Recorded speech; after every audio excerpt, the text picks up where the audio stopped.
Sa mapagpalang gabi po sa ating lahat. Nasa panahon po tayo ng midweek encounter with God. Ang ating po pagpupulay-bulayan ngayong gabi ay matatagpuan sa Awit chapter 1 verse 1 to 6. Ganito po ang sinasabi. Mapalad ang taong hindi nakikinig sa payo ng masama at hindi sumusunod sa masama nilang halimbawa. Hindi siya nakikisama sa mga kumukutya at hindi nakikisangkot sa gawaing masama. Sa halip kasiyahan niyang sumunod sa kautusan ni Yahweh, binubulay-bulay niya ito sa araw at gabi, katulad niyang punong kahoy sa tabi ng isang batisan, daging sariwa ang dahon at namumunga sa takdang panahon. Ano man ang kanyang gawin, siya ay nagtatagumpay. Hindi gayon ang sino mang gumagawa ng masama. Ito ay tulad ng ipahangin ang siyang nagtatangay. Sa araw ng paghuhukom, parusa na iyan nakalaan.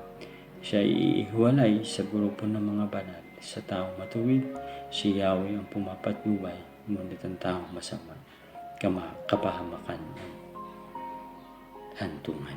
Tayo po ay manalangin.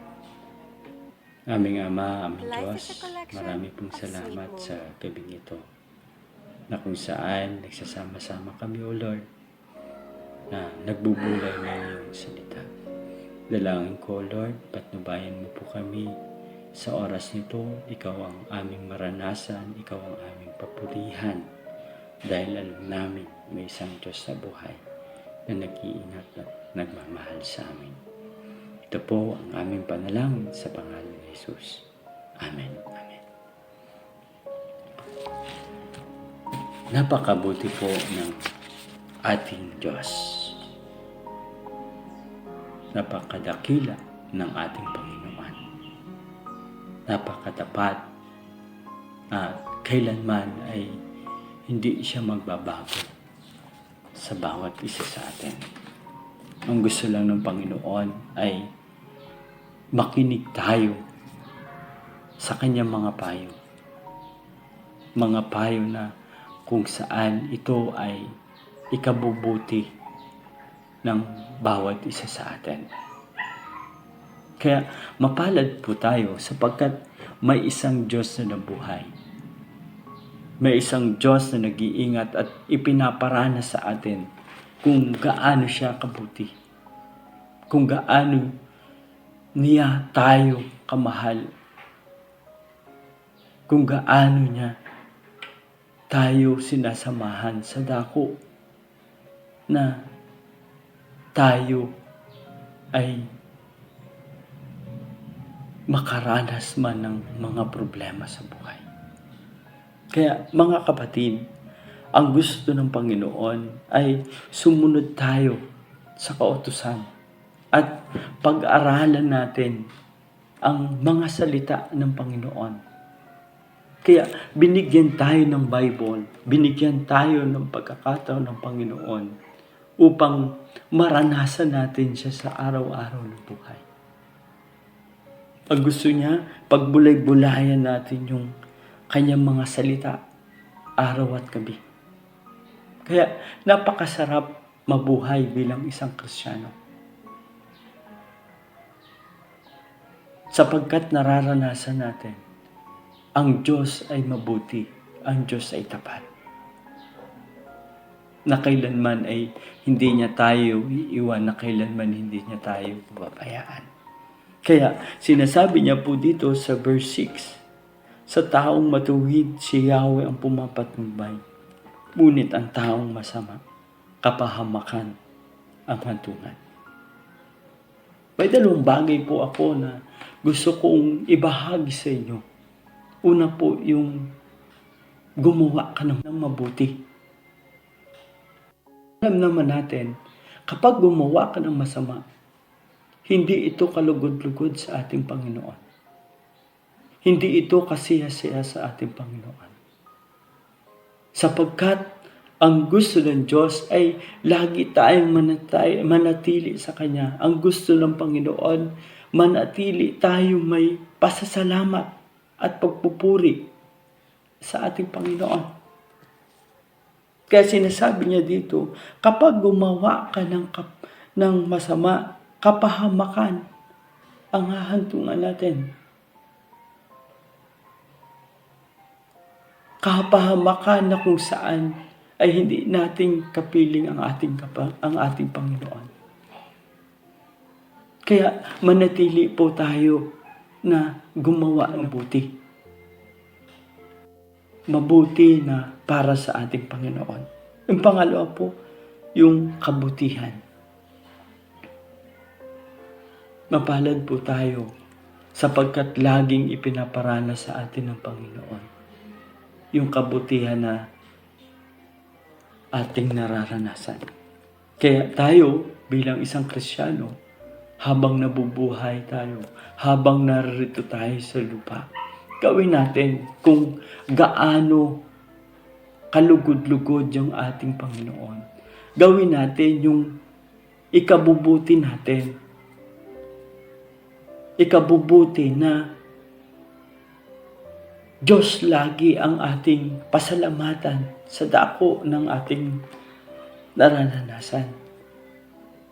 Kailanman ang Panginoon, hindi siya gagawa ng hindi ikabubuti ng bawat isa sa atin. Ang gusto ng Panginoon, manatili tayong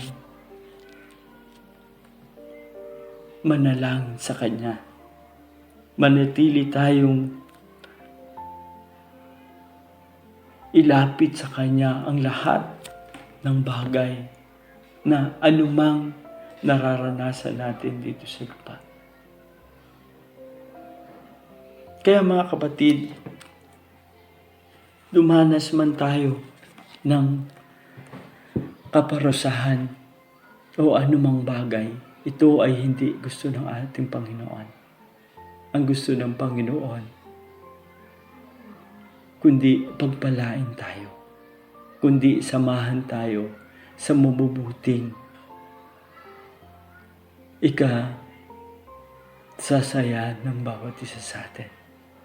Kaya mapalad po tayo. Binigyan tayo ng isang anak ng Panginoon na nagliligtas sa atin. Isang anak na kailanman ay hindi tayo pinabayaan. Kaya ang gusto ng Panginoon, sabi niya sa Pilipos 4:4, magalak kayong lagi sa Panginoon. Inuulit ko, magalak tayo sa Panginoon. Sapagkat ang lahat ng ating nararanasan, kailanman ay hindi tayo pababayaan ng Panginoon. Bagkus lagi niyang ipaparana sa atin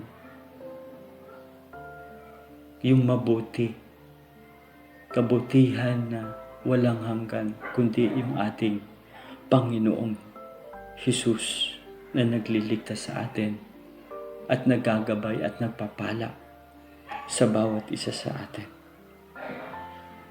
Kaya mga kapatid, manatili tayo na nagsasama-sama. Manatili tayo na may pagkakaisa. Manatili tayo na pagbulay-bulayan lagi natin ang ating mga salita. Na kung saan dumating man ang Panginoon, nakahanda tayo. Nakahanda tayo na kasama natin ang Panginoon bilang isang mananampalataya. Tayo po ay manalangin. Panginoon, napakabuti mo. Napakasarap mong pakinggan. Napakasarap mong mahalin dahil ikaw ay Diyos na tapat. Ikaw ay Diyos na mapagpala na kailanman ay hindi magbabago. Salamat o Diyos sa iyong mga salita. Salamat o Diyos dahil sa iyong mga salita ay nanatili kaming tumatayo, nananatili kaming nagpapasalamat sa iyo dahil alam namin ikaw ay Diyos na buhay. Dahil alam namin ikaw ay Diyos na mapagpala at nag-iingat sa amin. Patuloy po pong maranasan namin sa dako na kung saan man kami ay nakakaranas ng problema o anumang bagay. Lagi namin po itong ilalapit sa iyo dahil ikaw ay mapagpala. Lord, Sa pagkakataon pong ito, pinapanalangin ko po ang mga kapatid rin namin kung may nakakaranas man ng karamdaman. Sa iyo ko po sila na linalapit dahil ikaw ay Diyos na mapagpala. Ikaw ay Diyos na manggagamot sa lahat ng dako, O Lord. Paranas mo sa kanila kung gaano kagaling, kung gaano kakabuti sa lahat ng buhay. Lord, dalayan ko rin po si Ate Lea sa kanyang pagbubuntis, O Lord. Sama mo po siya at ang buong pamilya niya. Patubayan mo po siya ng sapat na kalakasan, maging normal yung kanyang panganganak, O Lord. Dalangin ko rin, O Lord, yung kanyang baby sa sinapupunan, O Lord. Kami po ay napakasaya sapagkat ito ay isang pagpapala na nagmumula sa iyo, O Lord.